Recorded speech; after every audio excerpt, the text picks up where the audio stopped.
तो हम लोग जो है लुईस कौशल अप्रोच पढ़ चुके हैं, है ना, जिसको हम लोग बोलते हैं ऑक्टेट रूल, है ना। तो हम लोग क्या पढ़े, ऑक्टेट रूल। ऑक्टेट रूल सिर्फ हमको क्या बता रहा है, सिर्फ वो बताता है कि स्ट्रक्चर कैसे लिखे मॉलिक्यूल का, यही नहीं बताता है। ठीक है, शेयरिंग ऑफ इलेक्ट्रॉन होता है, उसी से बॉन्ड बनता है, बस इतना ही बता रहा है।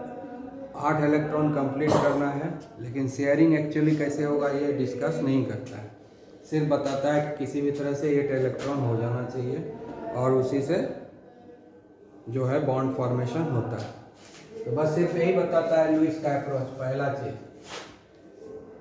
बाकी केमिकल बॉन्ड कैसे बनता है, क्यों बनता है, इसका कोई आंसर नहीं है। ठीक है, लुईस कौशल अप्रोच के पास इसका कोई आंसर नहीं है कि 8 इलेक्ट्रॉन होने के बाद ही से बन जाता है। और भी लिमिटेशन हम लोग पढ़ चुके हैं कि ऑक्टेट रूल है, बिना ऑक्टेट कंप्लीट किए भी मॉलिक्यूल एग्जिस्ट कर रहा है, ऑक्टेट से ज़्यादा इलेक्ट्रॉन हो रहा है फिर भी मॉलिक्यूल एग्जिस्ट कर रहा है, ऑड इलेक्ट्रॉन सिस्टम है उसमें भी मॉलिक्यूल एग्जिस्ट कर रहा है। वो सारे चीज़ का एक्सप्लेनेशन लुईस के पास नहीं है। ठीक है, तो ये नहीं हो रहा है उसका। No idea about the shape of the polyatomic molecules. Covalent molecule जितना भी बनता है सबका अपना अपना शेप होता है। कोवलेंट मॉलिक्यूल जितना भी होता है उसका एक फिक्स्ड शेप बनता है। वो फिक्स शेप कैसे बन जाता है, इसका भी आंसर लुईस के पास नहीं है। लुईस कौशल कॉन्सेप्ट मतलब ऑक्टेट रूल के पास इसका कोई आंसर नहीं है। तो ये भी हो गया। No idea about the difference. ठीक है, no idea about the difference in the bond dissociation enthalpy and bond length for a single bond। ठीक है, अब जैसे यहाँ पर देखो क्लोरीन क्लोरीन इसमें भी सिंगल बॉन्ड है, फ्लोरीन फ्लोरीन इसमें भी सिंगल बॉन्ड है। ठीक है ना, ब्रोमीन ब्रोमीन इसके में भी सिंगल बॉन्ड है, और हाइड्रोजन हाइड्रोजन इसमें भी सिंगल बॉन्ड है। ये सारे सिंगल बॉन्ड का लेंथ अलग अलग है हर में, सब तो सिंगल बॉन्ड ही है, तो सबका बॉन्ड लेंथ सेम होना चाहिए क्योंकि सब ऑक्टेट कंप्लीट करके बनाया है। सबका बॉन्ड का जो एनर्जी है ये सेम होना चाहिए। बॉन्ड डिसोसिएशन एंथैल्पी मतलब सारे बॉन्ड को तोड़ने में जो एनर्जी लगना चाहिए सेम, क्योंकि सबके सब सिंगल बॉन्ड है। लेकिन हर मॉलिक्यूल में बॉन्ड लेंथ डिफरेंट है, हर मॉलिक्यूल में बॉन्ड डिसोसिएशन डिफरेंट है। इसका कोई एक्सप्लेनेशन लुईस के पास नहीं है। समझ गया ना, आई बात समझ में? क्योंकि बहुत सारा मॉलिक्यूल है जो सिंगल बॉन्ड से बना है। दुनिया में बहुत सारा मॉलिक्यूल है जिसके पास डबल बॉन्ड है, तो जितना भी डबल बॉन्ड वाला है सबका बॉन्ड लेंथ सेम होना चाहिए, सबका बॉन्ड एनर्जी सेम होना चाहिए। लेकिन ऐसा नहीं होता, हर मॉलिक्यूल का bond dissociation enthalpy bond length different होता है, जबकि नंबर ऑफ बॉन्ड सेम रहेगा फिर भी। समझ गया ना, बहुत सारा मॉलिक्यूल है जिसमें ट्रिपल बॉन्ड है, तो सारे ट्रिपल बॉन्ड का बॉन्ड लेंथ सेम होना चाहिए, बॉन्ड डिसोसिएशन एंथैल्पी सेम होना चाहिए, क्योंकि ऑक्टेट रूल के हिसाब से वो बना है। ठीक है ना, लेकिन सेम होता नहीं है, रियलिटी में वो डिफरेंट होता है। इसका कोई एक्सप्लेनेशन लुईस कौशल अप्रोच के पास नहीं है। समझ गया ना, तो इसीलिए अब नया अप्रोच लाना पड़ेगा। तो नया अप्रोच में बहुत सारा चीज़ आता है, एनर्जी कंसीडरेशन होता है। ठीक है, तो इसी कारण जो है ये लुईस कौशल कॉन्सेप्ट को बाद में रिजेक्ट पूरी तरह से तो नहीं किया गया है, यूज हम लोग बाय एंड लार्ज करते ही हैं, लेकिन 100% इसी को फॉलो नहीं करते। समझ गया? तो इसके साथ में मतलब इसको और इम्प्रूव कर दिया गया। तो इसके बाद जो है सबसे पहले हम लोग पढ़ लिए ऑक्टेट रूल। तो अभी तक हम लोग पढ़े हैं ऑक्टेट रूल, इसके पढ़ाई हो चुकी है। तो इसके बाद आएगा दूसरा एनर्जी लेवल डिस्कशन। ठीक है ना, एनर्जी लेवल अप्रोच। ठीक है, या पोटेंशियल एनर्जी डायग्राम बोल सकते हो, पोटेंशियल एनर्जी डायग्राम हम लोग पढ़ेंगे। ठीक है। ये जो सेकंड में है ये ए आया, उसके बाद दूसरा हम लोग पढ़ेंगे VSEPR थ्योरी। ठीक है, VSEPR थ्योरी पढ़ेंगे। उसके बाद हम तीसरा पढ़ेंगे हाइब्रिडाइजेशन।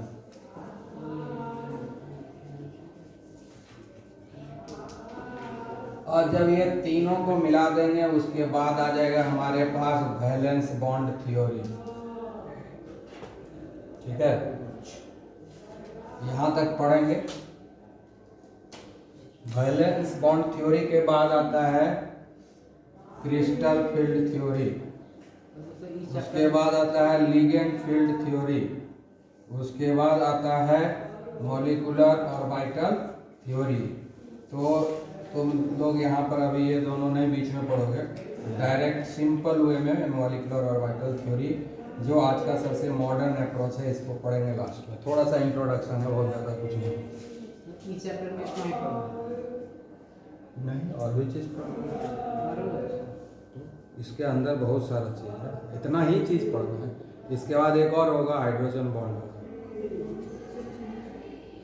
हाइड्रोजन बॉन्ड होगा इसी चैप्टर में होगा, या इसके नेक्स्ट चैप्टर में होगा। हाइड्रोजन बॉन्ड होगा, इंट्रोडक्शन जरूर होगा। हाइड्रोजन बॉन्ड मतलब हुआ कि ऑक्टेट रूल जब फेल कर गया सब चीज़ एक्सप्लेन करने में, ठीक है ना, तो बहुत सारा अप्रोच आया, ठीक है ना। तो बहुत सारी ये तीनों अप्रोच मिला करके हम लोग वैलेंस बॉन्ड थ्योरी बोलते हैं। ये तीनों अप्रोच को जब मिक्स कर देते हैं तो हमारे पास आ जाता है वैलेंस बॉन्ड थ्योरी। ठीक है, ये भी बहुत फेल हो गया, तब आया क्रिस्टल फील्ड थ्योरी। इसमें भी कुछ ड्रॉबैक आया तो लिगेंड फील्ड थ्योरी आया। इसमें भी ड्रॉबैक आया तो मॉलिक्यूलर ऑर्बिटल थ्योरी जो अभी सबसे लेटेस्ट थ्योरी है, ये चल रहा है। अभी इसके बाद कुछ नहीं आया है, समझ गए ना, अभी इस पे चल रहा है। तो एक एक करके अब हम लोग सब कुछ पढ़ेंगे, ठीक है। Valence bond octet theory fail होने के कारण इतना बड़ा प्रॉब्लम आ गया है, इतना पढ़ना पड़ रहा है। हाँ, ऑक्टेट रूल ही चलते रहता, इतना पढ़ना नहीं पड़ता है कि नहीं। तो प्रॉब्लमेटिक है कि नहीं ये सब, हाँ, ठीक है। इस दुनिया में हम लोग जान रहे हैं, इस दुनिया में क्या हो रहा है कि जो भी मैकेनिकल फोर्सेज है वो जब काम करता है, ठीक है ना, जब हम कोई भी काम करते हैं वो काम तभी सक्सेसफुल होता है जब वो स्टेबिलिटी की ओर बढ़ता है, ठीक है ना। और स्टेबिलिटी की ओर तभी बढ़ता है जब वो एनर्जी रिलीज करता है इस यूनिवर्स में। तो इस यूनिवर्स में कोई भी काम हो, कोई भी सिस्टम ले जिसमें काम करते हैं तो उसमें एनर्जी डिक्रीज होता है तब वो स्टेबल होता है, और अगर एनर्जी इंक्रीज होता है तो वो अनस्टेबल होता है। और नॉर्मल फिनोमेनन है कि इस दुनिया में हर चीज़ अपने आप को स्टेबल बनाना चाहता है, और स्टेबल बनाने के लिए वो एनर्जी रिलीज करता है, मतलब लोअर एनर्जी स्टेट में चला जाता है। तो यहाँ पर जो सबसे पहला अप्रोच है, जब ऑक्टेट रूल फेल हो गया, और ऑक्टेट रूल जो है एनर्जी कंसिडरेशन को, एनर्जी में क्या चेंजेज हो रहा है इसके बारे में कोई डिस्कशन नहीं बताया। तो अब जो सबसे पहला कॉन्सेप्ट आया वो है इलेक्ट्रोस्टैटिक इंटरेक्शन, ठीक है, इलेक्ट्रोस्टैटिक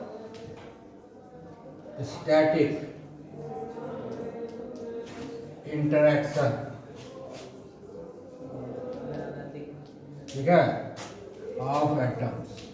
जब इलेक्ट्रोस्टैटिक इंटरेक्शन होता है एटम्स का, it results into the lowering of energy, it results into the lowering of energy, ठीक है ना। जब भी दुनिया में कोई भी काम होता है, जब इंटरेक्शन होता है तो वो काम सक्सेसफुल तभी होता है जब स्लोली वो लोअर एनर्जी स्टेट में आ जाता है। तो इसी आधार पर यहाँ भी कहा गया कि जो भी मॉलिक्यूल्स बनेगा, मतलब एटम जो होता है वो हायर एनर्जी स्टेट में होता है, जब वो मॉलिक्यूल में कन्वर्ट होता है तो लोअर एनर्जी स्टेट में आ जाता है, ठीक है। दुनिया में जितना भी चीज़ है सबके पास एनर्जी रहता है। हमारे बॉडी में जो एनर्जी स्टोर रहता है उसको क्या बोलते हैं हम लोग, पोटेंशियल एनर्जी, है ना। उसी को हम लोग यूज करते हैं साउंड एनर्जी के रूप में, है ना, काइनेटिक एनर्जी के रूप में। जैसा हम लोग एक्टिविटी होता है उसके हिसाब से वो पोटेंशियल एनर्जी कन्वर्ट होता है। तो हमारे बॉडी में जो एनर्जी स्टोर्ड होता है उसको हम लोग इंटरनल एनर्जी बोलते हैं, और इंटरनल एनर्जी को ही हम लोग पोटेंशियल एनर्जी भी बोलते हैं। ठीक है ना, आया बात समझ में? हमारे अंदर ताकत ही नहीं है तो हम कुछ काम कर पाएंगे नहीं, यानी पोटेंशियल एनर्जी का होना ज़रूरी होता है। तो यही पोटेंशियल एनर्जी धीरे धीरे घटेगा और रिलीज होगा तो लोअर एनर्जी स्टेट में जाएगा, यानी एटम जो होता है हायर पोटेंशियल एनर्जी स्टेट में होता है, और जब एटम आपस में इंटरेक्ट करता है तो वो धीरे धीरे लोअर एनर्जी स्टेट में आता है। और वो लोअर एनर्जी स्टेट में कहाँ तक जाता है? एक पर्टिकुलर लेवल तक जाता है, और जहाँ पर जा कर के कि बॉन्ड का फॉर्मेशन हो जाता है। मतलब एनर्जी लेवल, एनर्जी घटते जाएगा, एक मिनिमम लेवल पे आता है। उसके आगे जब हम चाहते हैं कि और एनर्जी घट जाए तो नहीं होता है, उसके बाद बढ़ने लगता है ना। पहले जो है अपना जो ऑप्टिमम एनर्जी लेवल है, पोटेंशियल एनर्जी है, तो कोई एक्टिविटी नहीं है तो हम उसको जीरो मानते हैं। जैसे हम कोई काम नहीं कर रहे हैं तो हम जीरो एनर्जी स्टेट में हैं, हालांकि एनर्जी स्टोर्ड है हमारे बॉडी में, लेकिन जब वर्क नहीं कर रहे हैं तो हम जीरो एनर्जी स्टेट में हैं। और जैसे ही हम वर्क करना शुरू किए हमारा एनर्जी धीरे धीरे डिक्रीज होने लगा। ठीक है ना, क्योंकि एनर्जी हम काम कर रहे हैं तो वो लॉस हो रहा है। ठीक है, और एक मिनिमम एनर्जी लेवल पर गया, वहीं तक लॉस होगा, उसके बाद लॉस नहीं होगा, उल्टा एनर्जी बढ़ने लगता है।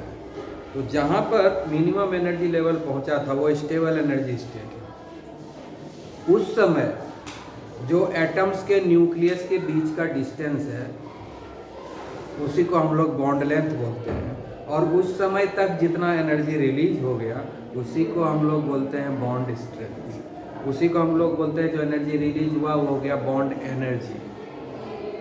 आ गया बस समझ में? ठीक है, नेक्स्ट क्लास में हम लोग पढ़ेंगे डायनामिक्स।